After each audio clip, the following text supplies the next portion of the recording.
Hey everybody, I'm Chris at Wolfe Ridge Manufacturing. Today we're going to take a look at this heavy-duty industrial 35-ton log splitter with the box wedge system. Alright, so we build our box wedge machines a little differently than all the rest of our machines. And to me, box wedges are a tool for the toolbox. They're not a do-all, end-all. There's definitely pluses and negatives with a box wedge.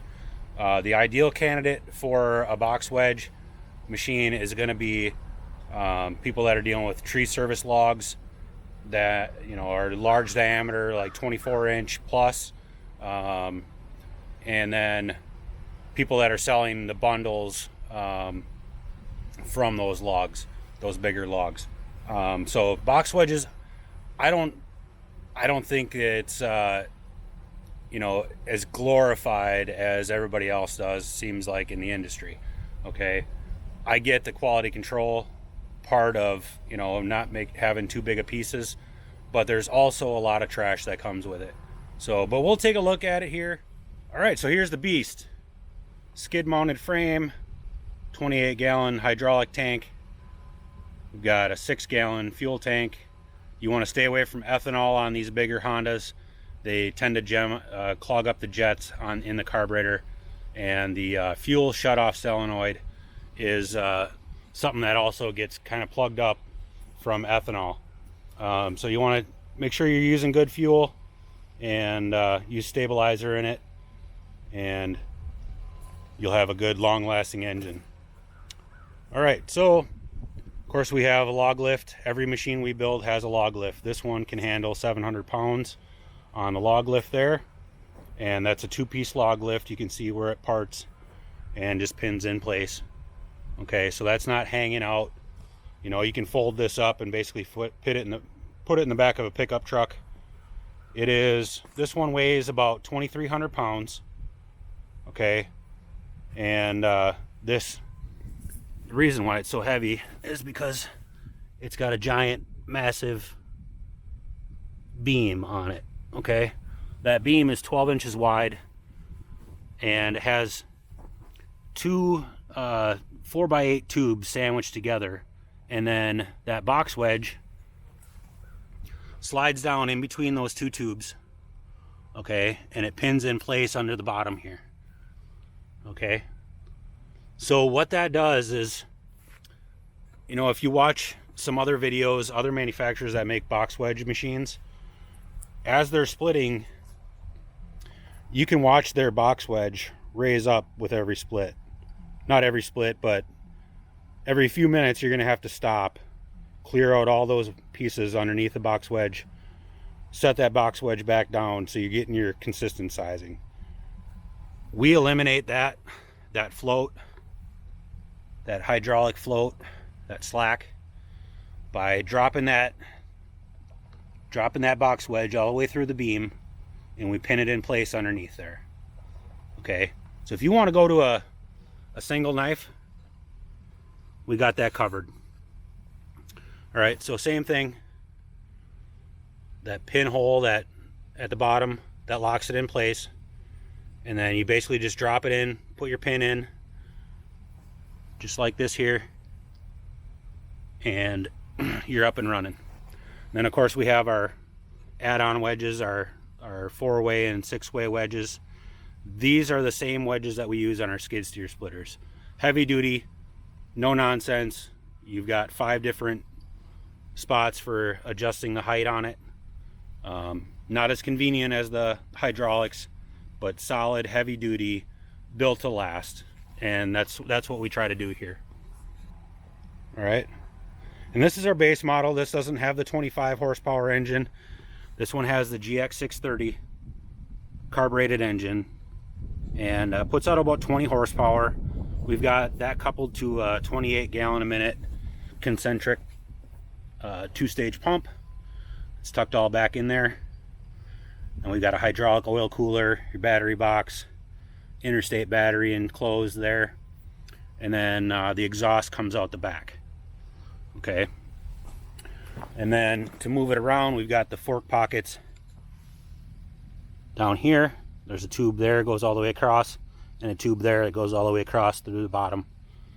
And then on the end here, we also have a quick attach plate. And then the new models will also have fork pockets going in through the end. So if you don't have a skid steer, you maybe have a tractor, you'll be able to pick it from either side or the end with your pallet forks. Anyhow, that's our walk around of this thing. Let's say we fire it up and split some wood. I've got some oak rounds here I dug out of the bank.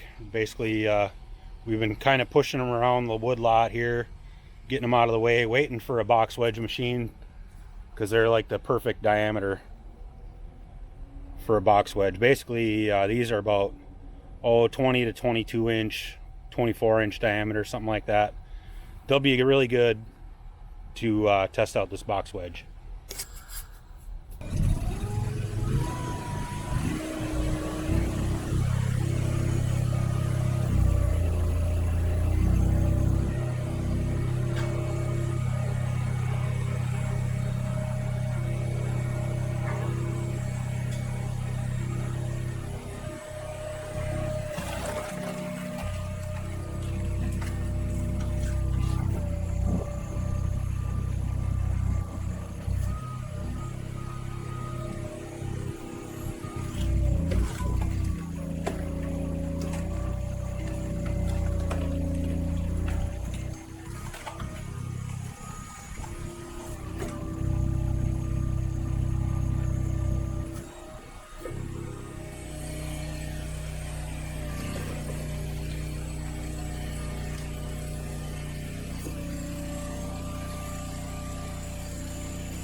3.5 inch size, 3.5 by 3.5 square. That's our standard size.